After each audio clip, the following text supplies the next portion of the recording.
Like, I just don't understand how you get there from I thought he should be jailed to I'm going to host a fundraiser for him. Well, does he no longer think he should be jailed? It just have to ask them. Well, why don't you ask him? No, you guys have a podcast. You meet every week. Aren't you a little curious?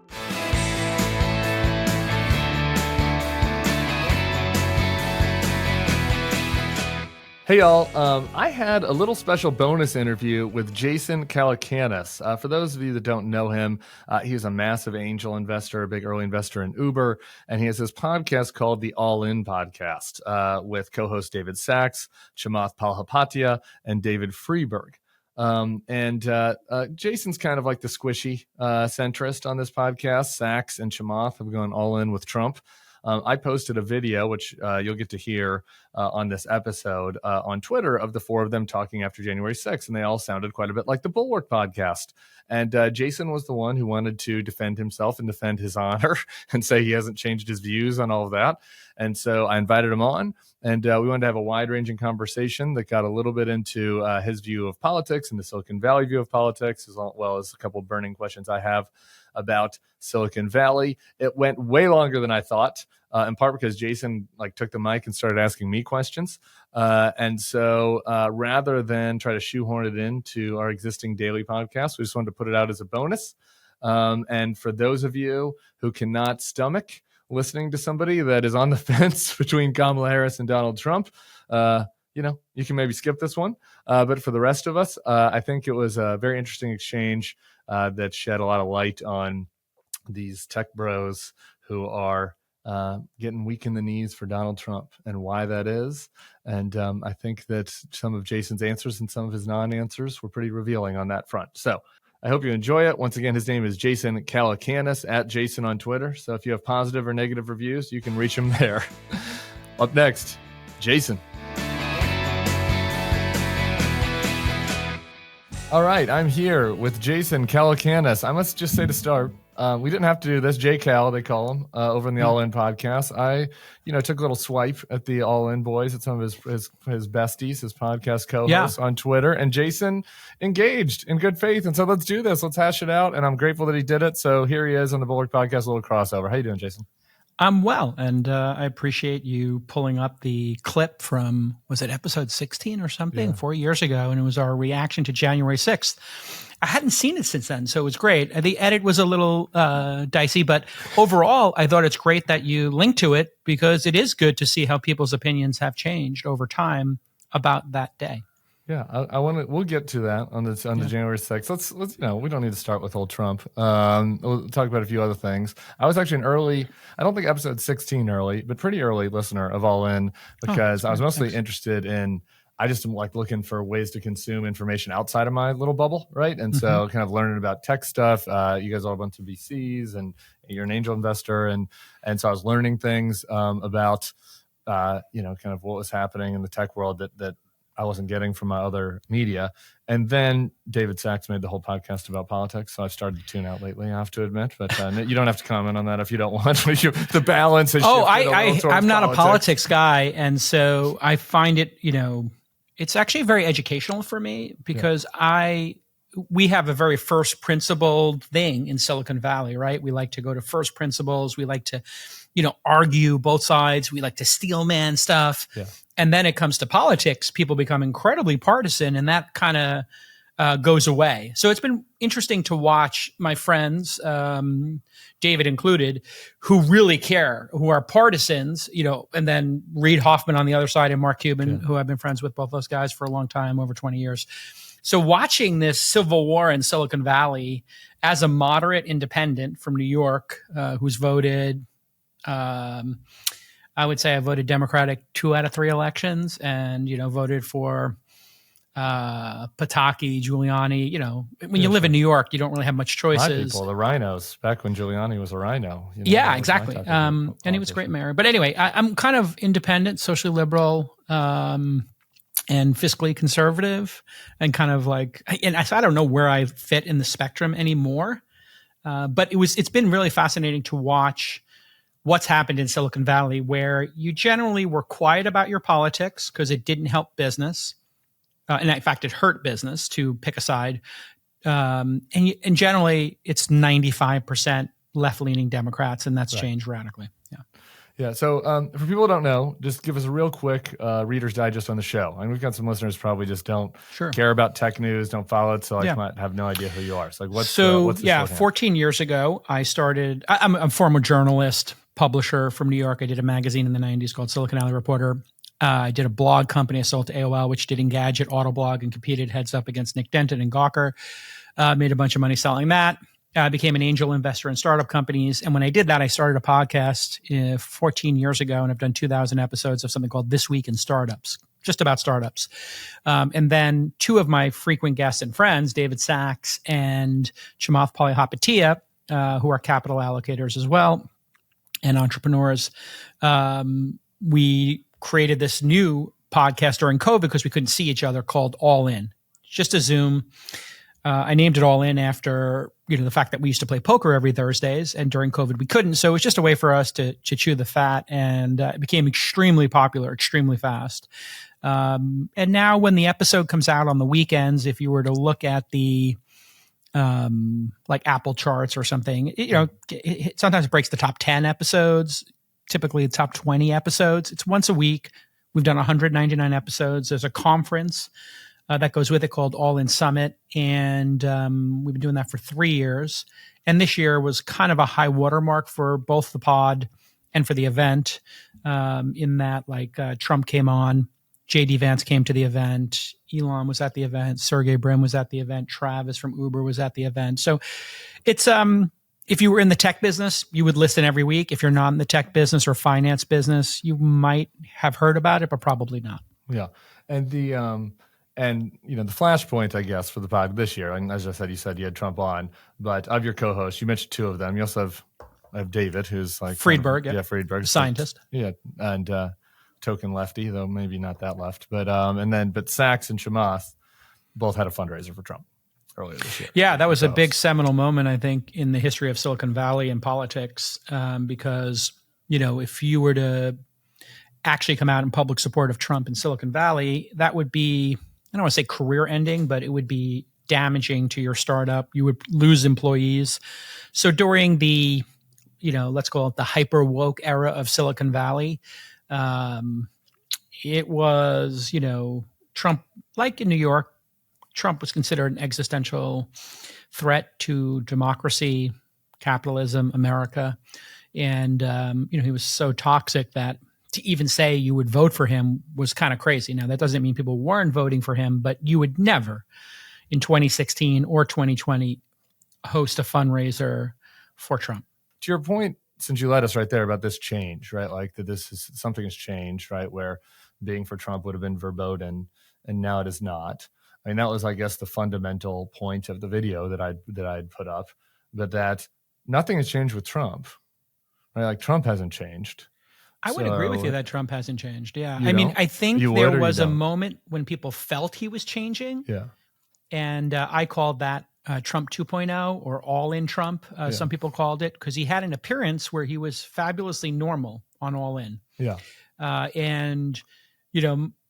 People came to me and said, wow, you're going to vote for him? Like, I mean, it seems like he's actually learned a lot. He's like maybe matured. He's got, he's evolved and, he's different. And then, of course, after the first assassination attempt, we watched that RNC speech and people were like, hey, first half of the speech, he seems like a changed guy. Like, I guess almost dying would do that to you. In the second half, he went right back to incel comic, name calling.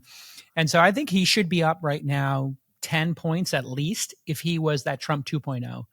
And maybe JD Vance is that, in my mind, which is somebody who believes in traditional American values, free markets, less spending, doesn't believe in identity politics. And, but Trump has obviously reverted back to full incel comic grievances, adjacent to kind of racist, sexist stuff, right? So what do you think that explains the change in attitude towards Trump, and maybe about your co-host specifically, but I guess maybe Silicon Valley broadly, right? Because you said that now there's more things, like, so you don't have to speak for them specifically, but like why? So that's hard for me to wrap my head around, because I think it's pretty simple. Actually, it's not so much. obviously elections, you're into politics more than I am, but Sure. it's a choice, right? So it's binary. So you have to pick A or B. It's not like you get to write somebody in and have a chance of them winning. So, if we look at Biden and his performance and what happened in San Francisco over the last decade, I think people are very nervous in the capitalistic part and free market part of the economy. And I'm not speaking for David or Chamath, but just in general, what I hear from folks is they don't want socialism and they don't like identity politics and they like meritocracy. So there was a moment where, DEI kind of was the main focus in Silicon Valley. Everybody had a DEI department. Everybody was obsessed with it. And now founders have started talking about merit, exceptionalism, and intelligence. MEI, I think, is their counter trolling.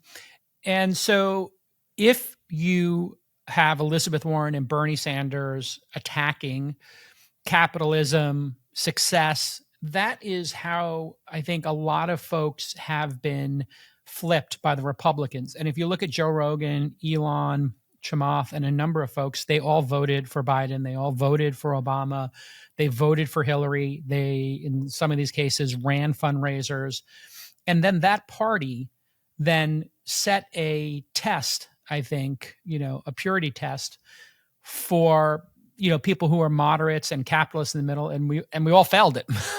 And I think that's when people looked at Trump as the better option. They felt, and really losing Joe Rogan and losing Elon is like the most ridiculous self-inflicted wound of the Democratic Party. They had them. All they had to do was just say like, hey, we might disagree about, I don't know, taxes, meritocracy or whatever, but there's room in this tent, this Democratic tent for, capitalists, for billionaires.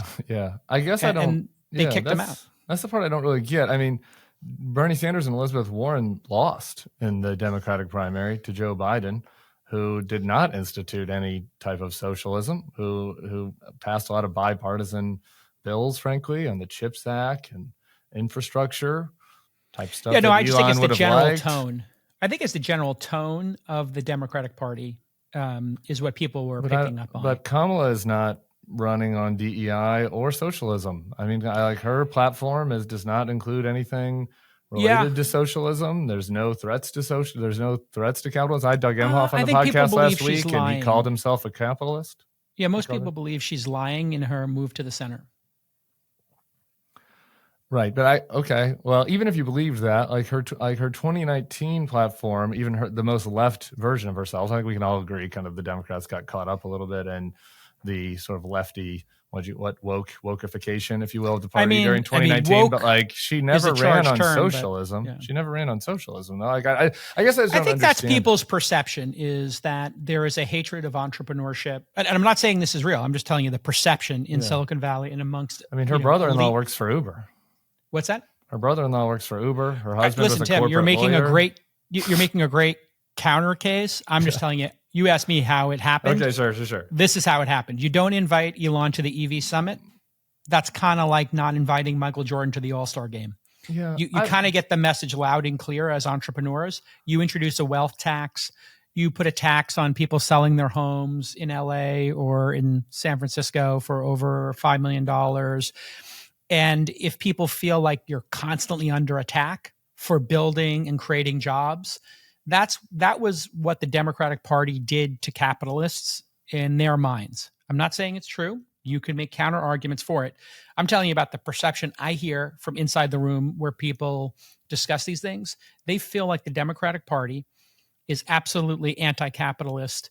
And I think the process in which, they hid Biden's, mental capacity, and then Kamala not having to, do a proper primary, they consider all that part of this deep state machine of elitists. And I see you smirking, like come on. I mean, you're on a podcast. It's a 4 podcasts of 4 billionaires. So like the deep state elitist I'm not a billionaire. Okay. But I mean, that's like a superficial. Comment. I would say that's a superficial way of describing us. We're actually 3 of them are immigrants. and we're all self-made. So you can be dismissive and say, well, no, I'm just saying, like, you're talking about smart. other elites. Like, there's some elite cabal. Yeah, like, I think when they say Elon elites, they mean runs one of the biggest social media platforms. Like, there are all so kinds the thing of, you're missing, Tim, is self-made people versus Ivy League elites who had it handed to them, and journalists. That's the perception in Silicon Valley. Now, again, I'm not saying this is necessarily my take on it. You take a bunch of people who are self-made, and then you start attacking them, and you're, you just sort of take over the Democratic Party, and you don't have a primary, and you hid this guy who is obviously in mental decline. That's the kind of stuff that kind of counters how Silicon Valley and how capitalists think. They think about performance, they think about meritocracy, they think about radical independence and being self-made. That's their worldview. And then when a bunch of elite people, and by elites, the derogatory comment is Ivy League educated, working as journalists, working in think tanks, working in politics, but having created jobs. And then that's the tension that I think led a lot of them to flip to Trump.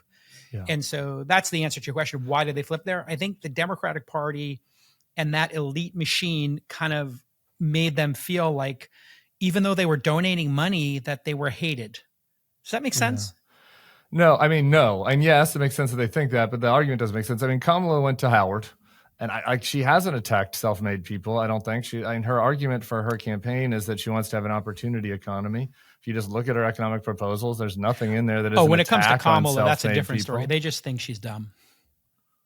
They just think she's dumb. That's not what I think, but I think generally people think she's not that bright and not well spoken. And they think that Donald Trump is what? Smart? I think they think it's a better option, and they think JD is very smart. So, yeah, that's what the people who have flipped. That's their perception. Yeah, sure. Let's just go back to your perception for a second, because you sent one tweet you really agree with, and I want to have one agreement here for a second. You wrote this. I liked this a lot. You wrote, "My Lord, what a run up! The last two administrations added $8 trillion each to the debt, and the stock market is ripped. Entrepreneurs in the U.S. are violently and consistently building amazing, humanity-changing products. Unemployment is at record lows, and wages are rising faster than inflation. You can learn anything, anytime for free, and y'all are miserable. This is the golden age, so soak it in. It can be a lot worse." I totally agree with all of that. That is the thing that's so flummoxing to me, is like, you just like, there are plenty of little criticisms you could make of Biden or Kamala or their policies or all this, but like, I mean, we are not in American carnage right now. There is not an attack on entrepreneurship. So I don't understand why this is the moment to look at, to say, we really need a radical shakeup of the system. Yeah. I don't get that. Yeah. So what the counter argument that these folks make is, how do I architect this? So there is a new phenomenon that people perceive the economy, and this manifested itself after Bill Clinton, and it happened during Obama. And I'm not a political science expert, but people's perception of the economy bifurcated and became inversely correlated with their political party. So during a Republican, like during Trump, Republicans thought the economy was great, Democrats thought it was terrible, and vice versa. And there's a psychological phenomenon here of this tribalism that's been talked about, and they've written about it, but it didn't exist actually during Clinton and Obama and Bush and other presidencies. It was minor, like maybe 10% difference of perception of the economy. Now it's just become totally tribal. So if you point out to a Republican who's voting for Trump and supporting them, lowest unemployment of our lifetime, highest stock market of our lifetime, and 60% of Americans participate in the stock market. So almost everybody benefits, or the majority of Americans are benefiting from that. Inflation's been tamed, and looks like we're going to have a soft landing. Then they immediately go to, but the border and the immigrant crisis, and the truth is really actually not that much difference between these two past administrations. If you actually looked at it from brass tacks, they both spent an enormous amount of money and put us into massive debt, and they both will do the same in their next administration, I predict. They both had relatively, if you take COVID out, the same GDP, similar unemployment. I mean, everything's been basically the same. So any perception you have of this, or when you talk to partisans, you can tell who a partisan is because they'll look at it and say, oh my God, people are suffering. There's always people suffering in the world. That's the nature of human existence. But the amount of suffering in the United States, we are the envy of the entire world right now, who are still suffering from 5, 6, 7% inflation, 10, 15, 20% unemployment in other countries. And so there is an argument to be made that obviously printing money has created a lot of this, and government spending is not healthy at this level, and it's going to be cataclysmic if we do it for if we do this for 2 more administrations, it'll be cataclysmic. 1 more administration, we might survive it. This happens for 8 years of Kamala, or 8 years of Trump and then Vance. This country is going to have really seismic level problems. It will be cutting services at a rapid rate and raising taxes at a phenomenal rate. All right. I want to get to January 6th, but just to put a button on that. So we both agree that the deficit is a big problem that neither party is taking seriously. But we both agree that the entrepreneurship, capitalism, the economy during the Biden-Harris administration has been basically fine. And that the policies that they have put in place have, like, maybe they goosed inflation, I think, probably by spending a little too much at the beginning. But besides that, it's hard to come up with specific policies that are attacks on, entrepreneurs. It's more the vibes. People feel, that they are not. If people donate a bunch of money to your party and then you spend a decade criticizing them, don't be surprised if they flip. So their feelings are hurt. Chamath and Elon's feelings are hurt, is what you're saying. I don't speak for them. They didn't get invited to the parties, and they didn't get invited to the Once White again, House. Tim, I don't speak for I've never been invited Elon to the White or Chamath. House. I'm just telling you how entrepreneurs feel writ large. That's how they feel. They feel when they hear,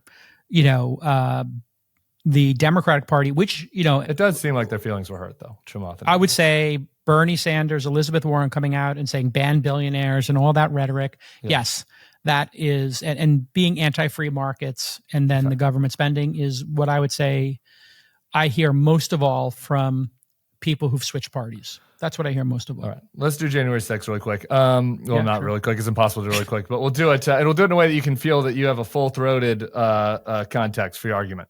I guess actually before we do the January 6th, because we haven't answered that, just so Sacks and Chamath, because we're going to hear from both of them in this clip that I played that you said was a little out of context, and so they're both for Trump and fundraise for him. Have you said who you're voting for? I'm a double hater. You're a double hater. Are you going to decide, do you think, or do you? I'm a resident of Texas, so my vote doesn't matter. Could I might do a write-in vote? Can I work you over? What about All Red Cruz? Do you have an All Red Cruz vote yet? I don't know what that means. The Senate race in Texas, Colin Allred versus Ted Cruz. Yeah, I haven't actually given it much thought. I just became I just moved here this year. Texas resident. Okay, well, I don't really think it's probably the best use of our time for me to try to convince you to vote for Colin Allred over Ted Cruz. We can do that all in the green room if we still like each other at the end of this. All right. So this is what started all this. We went back to, as you've said at the beginning, this podcast from right after January 6th. Obviously, emotions were running high, and we put out a 1-minute version of it. Obviously, it's an hour-long podcast, and so I want to replay that, and then you can tell us what you think was missing from it. But let's listen. I would rather take every single person arrested and give them 0 days in jail and add it all up and give it to Trump. He is a complete piece of shit fucking scumbag. He's garbage. Is Trump responsible? Yes. I mean, clearly. 100%. 100%. Yes, because he is the one who put forth this theory that the election was stolen and was constantly repeating it for the last 2 months. If you want to see this mob as a gun, I think he loaded the gun. He pointed it in a certain direction. And is that the end of his political career? I think he's disqualified himself from being a candidate at a national level. Can I ask you guys what you think of this? Basically, Pelosi has told Pence, you have to invoke the 25th Amendment or they're going to take up impeachment. What do you guys think about that? I think it's the right thing to do. He's a maniac. I mean, this is insane, deranged, criminal, lunatic behavior. It's completely possible that he could do something more dangerous in the last 14 days. Okay. Naturally, I agree with all of that. I stand by my statements 100%. Yeah. I mean, I've always, the biggest blocker for me with Trump has always been, his behavior on January 6th. I come from a family of law enforcement, and I was going to be a cop and then an FBI agent, and I just happened to get accepted to night school and didn't go into the force. And my brother went into the force, and he's a cop and retired now. Anybody who's got members of their family in law enforcement understands exactly how bad that day could have been. And the fact that those cops did not, for some law enforcement, I mean, some got injured. Yeah. But if in those moments, when a cop's getting beaten like that, if one of those cops had done what other cops told me would have been absolute proper protocol, which is shoot their guns and defend themselves against people, spraying them with bear spray and beating them savagely, we would have had 50 dead Americans, 25 dead Americans.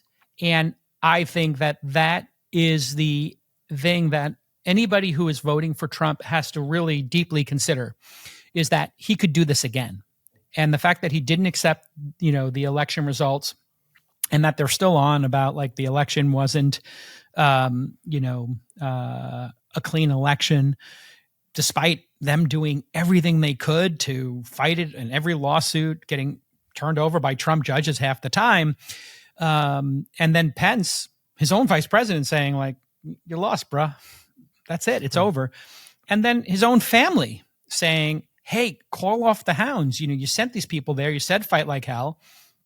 But, I think for partisan people, they've reframed their position on Trump. They've re-underwrote it. I have not re-underwritten my Trump But you position. just said, though, you said you're a double hater. And so I just don't like, how do you get from a place where somebody is criminal, insane, deranged, a lunatic, possibly liable to do another insurrection, and then say, well, I don't know, even Steven, I don't like Kamala because Bernie Sanders said something mean about billionaires. Like, I don't understand. No, why not just I be just for don't Kamala? know that. I don't think she's qualified for the job. Is my she's honest been an opinion. attorney general, a senator, vice president. Yeah, I'm not impressed by her at all. Sure, and but I think there are plenty of people I'm not impressed by that I would vote for over Trump. I mean, I guess I disagree with you on Kamala, but basically you're making a strong argument. There's 435 people in Congress. I mean, I would probably vote for all of them over Trump, except maybe Marjorie Taylor Greene. I don't know Elon Omar, but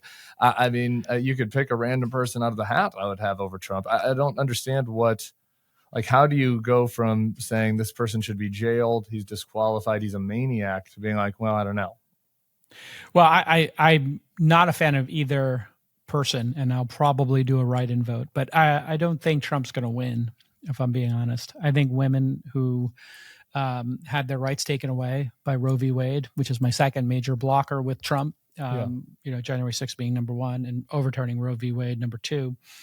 I think women are going to come out in force, and he's going to get shellacked. Yeah. But I could be wrong. I don't know. I mean, but I'm no political expert. Sure, you had him on the podcast, though. You didn't even ask about January 6th. So this is I'm one of. Chamath wanted him to I was going to go to it. A piece of shit, fucking scumbag, and then he comes on the podcast. Yeah, you can ask Chamath about that. I was going to ask him about it, and we ran out of time. And I'm only 25% of the questions, but I did get my 2 questions in about abortion, which went national news.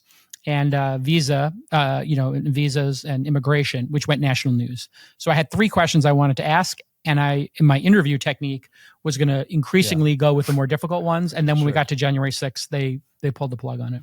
Yeah, But no, sincerely, Tim, you're laughing, but I don't know. No, I'm laughing because it's just like, Did you hear my other questions? I did. They were fun. They were tough questions. I'm the only person who asked tough questions. Yeah, you're the only one. But I followed up like 3 times on those. Why don't you look at your colleagues? You don't. In the post game, though, then I'd listen to the post game, and it wasn't like you were like mad at them for not asking him, or you didn't say like, "Hey, Chamath." No, I mean they're not journalists. You thought he should be jailed. Yeah. Like I just don't understand how you get there from I thought he should be jailed to I'm going to host a fundraiser for him.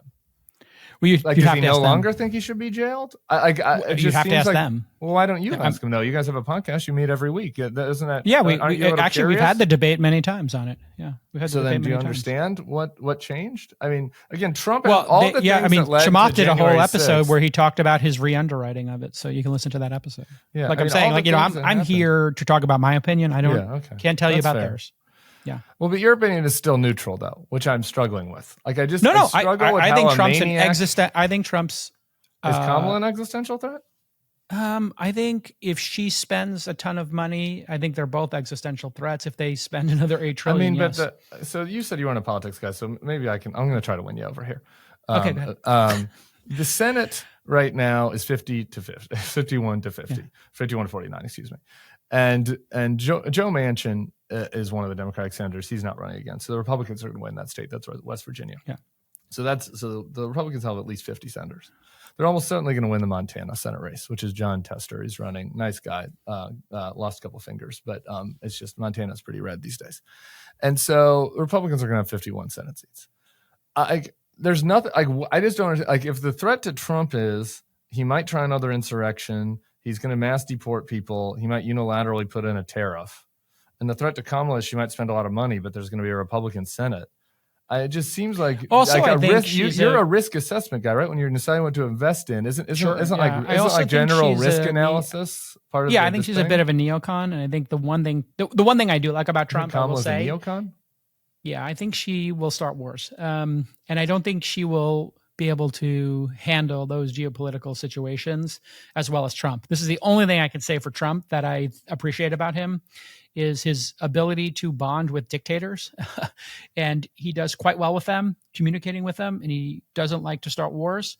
And he's, I think that he will do better on that issue. Yeah. So was that what your risk assessment? Because that's really what kind of lands for me. I just like, even if I were a double hater, which I'm not, like, my risk assessment is I look at the two sides, and it's like we've established that the things are basically fine in the country right now, even good. And it's like we could continue that path with a mixed Washington, with Supreme Court being Republican, with the Senate being Republican, with Kamala Harris as president, or we can take a flyer on Donald Trump unleashed. We've already seen what happened at the Capitol. Who knows what would happen in a second term? Like, isn't it just I think you've done a basic risk assessment? I think your analysis is excellent. So have I won you over? Have we done it right now? Do I have breaking news? Texas. Your vote kind of matters. You just said at the beginning, you have a lot of people that listen to your podcast. I'm sure there are a lot of Jasons out there. I'm sure there are a lot of people that are annoyed with Sacks, and they're like listening to Jason, and they're like, I don't know, I'm on the fence right now, and I live in Atlanta, and I'm an all-in fan, and maybe you can nudge them the right direction. Yeah, I'll take it under advisement. Okay. Yeah. All right. That was a good try. I mean, I take the other issue I have with Kamala is not going on any adversarial podcasts or talking to people who are adversarial. She's doing Fox this week. I finally, yes. I give her credit for doing Fox this week. Yes. Okay. That's the other big thing. Like, I really feel like there should be 3 debates. I agree. And that there should be 3. Anybody who's a presidential candidate should have to do 3 primary debates and 3 regular debates, presidential debates. And like, I think Trump did 2 debates and Kamala did 1. And neither of them did any primary. And then Kamala had no primary process. Yeah. So what do you think of that, not having a primary process? I wish there was primary. But also parties picked presidents like this for a long time. And so I don't really see it as a grave threat to Who would you rather have than Kamala?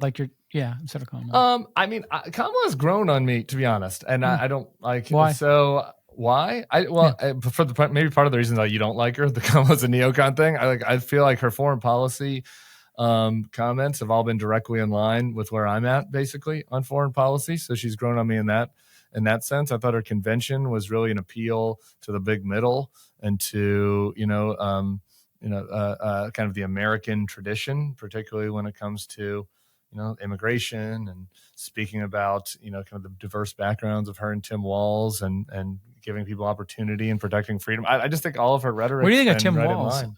I didn't like that pick. I wanted Shapiro. Me too. I like Shapiro a lot better. Why didn't you pick Shapiro? It makes no sense to me. Like, is it this idea of like, you don't want somebody who's a little bit brighter?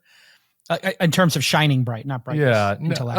I think I have on pretty good authority. I think that the reason was simply vibes, that like her and Walz clicked, that Walz was more of like a cheerleader type. Like, I'm here for you. I'm going to be your second in command. Also, like kind of the vibe of bringing a little bit of balance. Like Shapiro, despite the fact that they're different, like they both are still like coastal lawyers, right? Like I mean, Shapiro is still like back was to a lawyer, the elites thing, so it's kind of a double lawyer thing coastal versus elites. A lawyer and a guy that's like a teacher and a veteran.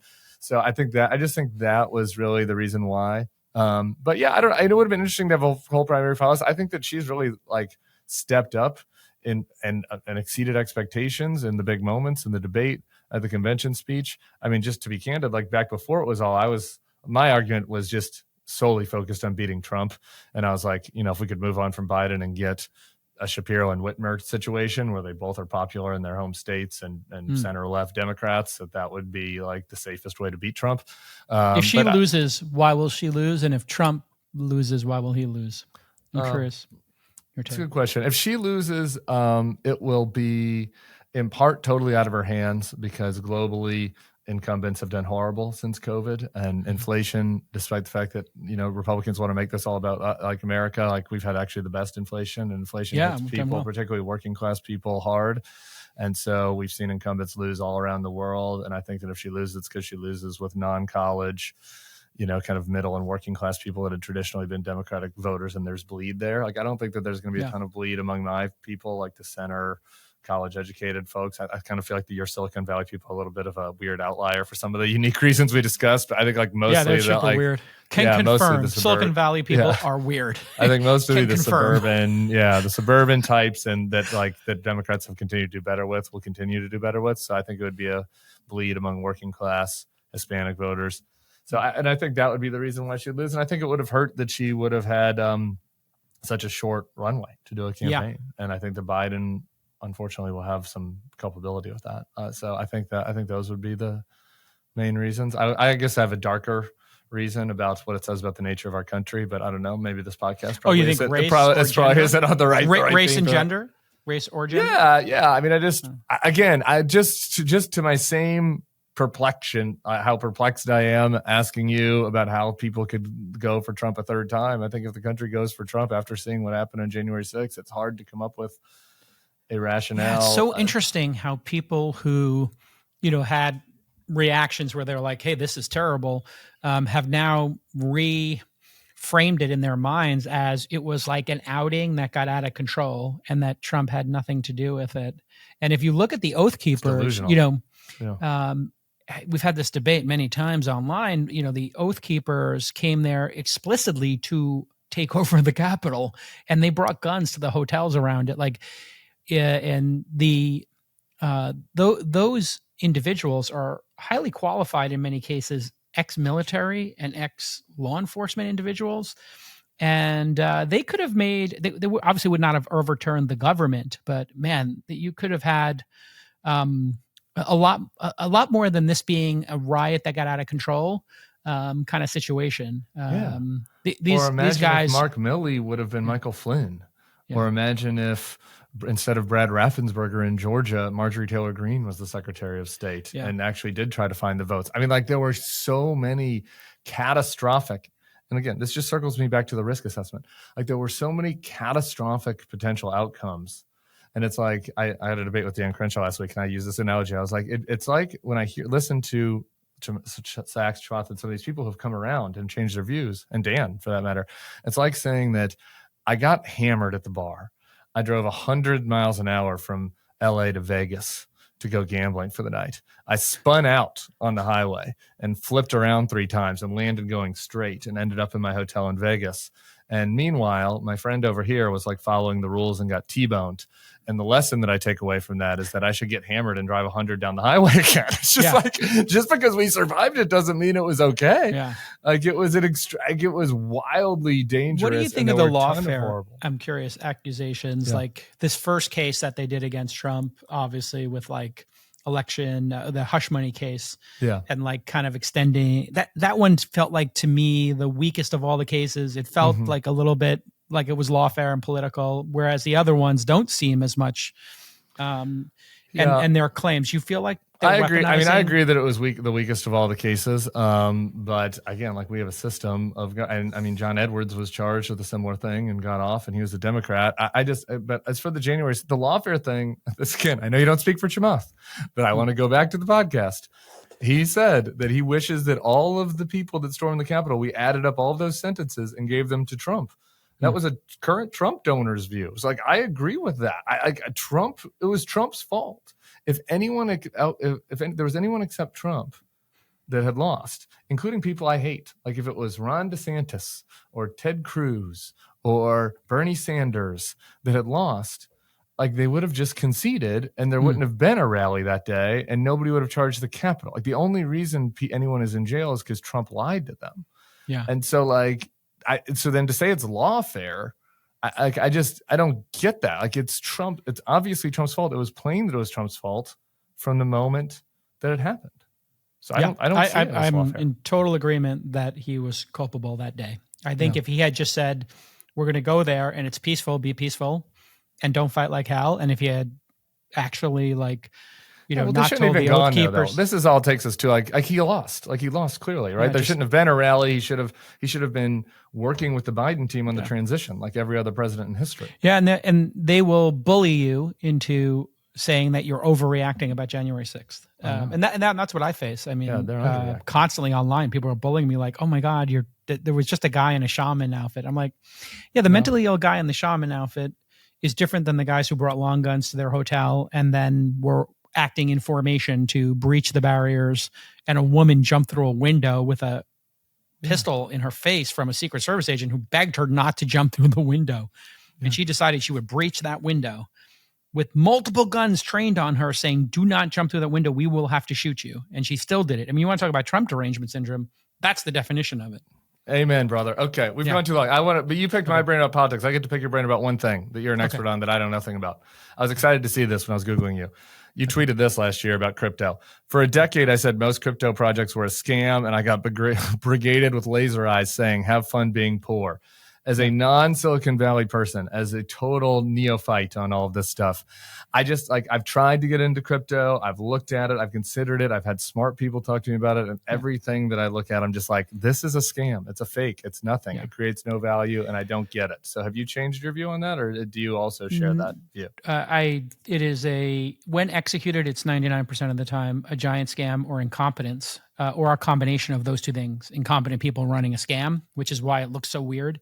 There are a collection of underlying technologies like blockchain or NFTs and decentralization that are real and that could have applications. Yes. It's just if you created a global casino where there was absolutely, no oversight, what do you think would happen? Bad actors would take it over and it would become a scam. And that's what's happened. And there should be some reasonable regulation. This is absolutely the crypto people get mad about Kamala about, and she's actually been more pro-crypto on her leg than Biden was. But right? There should be some regulation. It's really simple. The regulation in this space is super simple. There's something called accreditation. 6% of the country are accredited investors, which means they make over $200,000 a year, or they have over $1 million in net worth. Yeah. You could create an accreditation test, like a test to own a firearm or drive a car or cut hair and be a barber. Where people we should just get rid of the cut hair test, but I'm with you on all the rest of it. And you just do 50 questions, and people take a 3-hour course. They answer 50 questions. If they pass that test, and it doesn't have to be onerous like a Series 7, which takes weeks and a couple of hours to take a test. If they pass that basic test, they could invest in crypto. And then on the crypto side, they should have to have insurance, be registered, but they should be allowed to let people buy NFTs and trade them and go crazy. As long as the people coming in are sophisticated enough to understand diversification, do not put your entire net worth into it. And then they could look at it alongside gambling on DraftKings or going to Vegas. Sure. And it would be part of that, which is the reason there's a little bit of tension here is there's a group of people who do look at it as like DraftKings, and they look at it like going to Vegas. And then there's another group of people who think they're investing in the next Uber or the next Google, and they don't realize they're actually at a casino. And that's where education would, be something the SEC could do really easily. And then if you took a course and you knew there were no customers and there was no revenue and there was no profits and you were still invested in a project, you would be an angel investor like I do. And you would take small bets and then increase the investment size as they proved the product and the use case. I'm hoping that's some reasonable legislation. And there has been some around a path to becoming a sophisticated investor is the term I use. So it's the term in Australia, as opposed to accredited, which is just a nebulous term. Sophisticated is like a really good term, an educated investor. We've ended with several agreements. Thank you so much, Jason Calacanis. And if I've won you over, you're going to think about this. You're going to sleep on it tonight.